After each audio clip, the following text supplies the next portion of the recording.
সম্মানিত উপস্থিতি,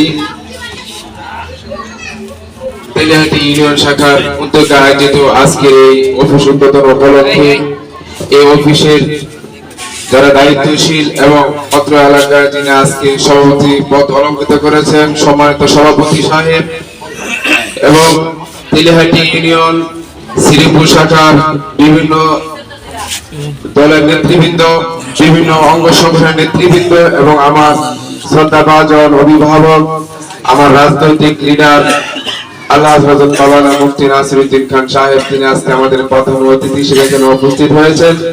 আজকে তেলিহাটি ইউনিয়নের পক্ষ থেকে হযরতকে ধন্যবাদ ও শুভেচ্ছা জানাচ্ছি। আমার কথা দীর্ঘায়িত করব না, যেহেতু সময় খুব কম, আমি দুই একটি কথা বলে ইনশাআল্লাহ আমার আলোচনা শেষ করব। এক নম্বর কথা হলো, এটা হলো একটি ইসলামিক দল। ইসলামিক দল এটা দুনিয়াতে যেরকম নাজাতের কারণ, পরকালে সেটা নাজাতের কারণ। বাকি ইসলামিক দল ছাড়া এই বাংলাদেশে যত সংগঠন রয়েছে তাদের একটি মাথা ধ্যান ধারণা ইচ্ছা থাকে, কারে ধরবো, কারে মারবো, কারে ছাড়বো, এছাড়া দ্বিতীয় তাতে আর কোনো ইচ্ছা থাকে না। একজন ইউনিয়ন পর্যায়ে যে একজন সাধারণ সদস্য হয়, সে 6 মাস না যেতে সে কোটিপতি হয়ে যায়, সে সভাপতি হলে সে হাজার কোটি টাকার মালিক হয়ে যায়। এরকম নজির আমাদের সামনে বিগত দিনে ঘটেছে। একজন ইসলামিক দলের নেতা সে যদি হয়, সেরকম ভাবে চাবে সে এলাকার প্রতিটি ঘরে ঘরে জন্য দিন পৌঁছবে, এলাকার প্রতিটি ঘরে ঘরে যেন নিরাপত্তা চাদর পত্রে মানুষ ঢেকে থাকে, সে জনগণের জান মালে হেফাজতে সে চিন্তা করবে। আর যদি ইসলামিক বিপরীত কোন দল হয়, সে চিন্তা করবে তার নিজেকে কিভাবে গোছানো যায়, সে নিজেকে কিভাবে অটল সম্পদের মালিক হতে তার চিন্তাধারা এরকম থাকবে। এজন্য আমি আপনাদেরকে বলবো, আপনারা যদি ইসলামিক দলের সাথে আছেন, কেউ উপদেষ্টা পর্যায়ে আছেন, কেউ সভাপতির পর্যায়ে আছেন, কেউ সদস্যের পর্যায়ে আছেন, প্রত্যেককে বলবো আপনারা আপনাদের স্থান থেকে যদি শক্তিশালী না হন, তাহলে আপনার বিগত দিনে আওয়ামী লীগ যেরকম ভাবে আমাদেরকে আগ্রাসন আমাদের ঝাঁপিয়ে পড়েছিল, সামনে ইনশাআল্লাহ অন্যরা তারা আমাদের ঝাঁপিয়ে পড়বে, এতে কোনো সন্দেহ নাই। এজন্য কি করতে হবে? সর্বপ্রথম সাংগঠনিক আমাদের মজবুত অর্জন করতে হবে।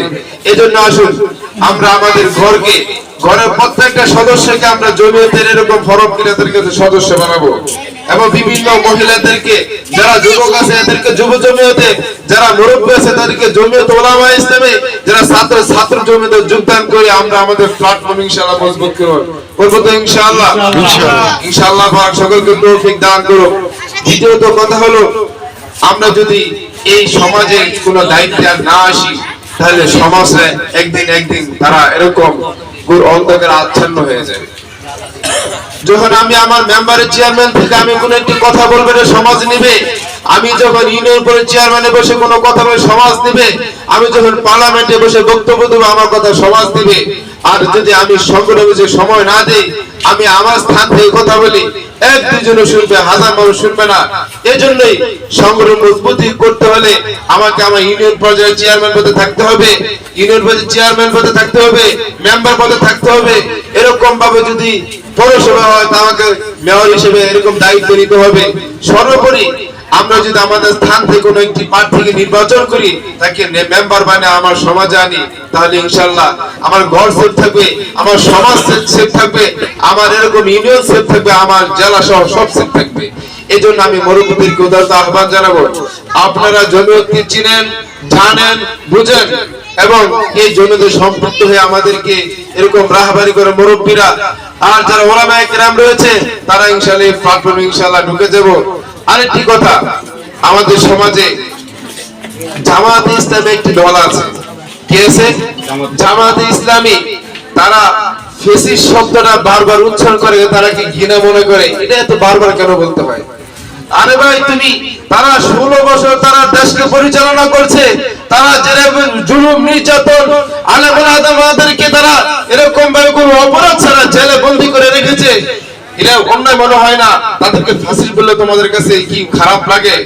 এরকম জামাত ইসলাম আমরা সমাজে কি চাই?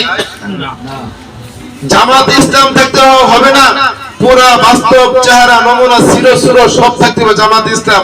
আরেকটি খেয়াল করবেন, তাদের যে সংগঠনগুলো রয়েছে অধিকাংশই ডক্টর, এরকম ভাবে বড় বড় লেভেলের পর্যায়ে তারা রয়েছে। তারা ডক্টর দিয়ে তারা ফতোয়া দিতে চায়, তারা ইঞ্জিনিয়ারের ফতোয়া দিতে চায়, ফতোয়া দিবে আলেম ওলামা, তারা ফতোয়া দাও কি বলেন? এজন্য আপনাদেরকে এই সমস্ত চক্রান্ত থেকে সাবধান থাকতে হবে। আমি যে কথাগুলো বলেছি আল্লাহ পাক যেন আমাদের সকলকে উপর আমল করার তৌফিক দান করেন। জমিয়ত উলামা ইসলাম জিন্দাবাদ, যুব জমিয়ত জিন্দাবাদ, ছাত্র জমিয়ত জিন্দাবাদ, পেলিহাটি ইউনিয়ন জিন্দাবাদ। আসসালামু আলাইকুম ওয়া রাহমাতুল্লাহ।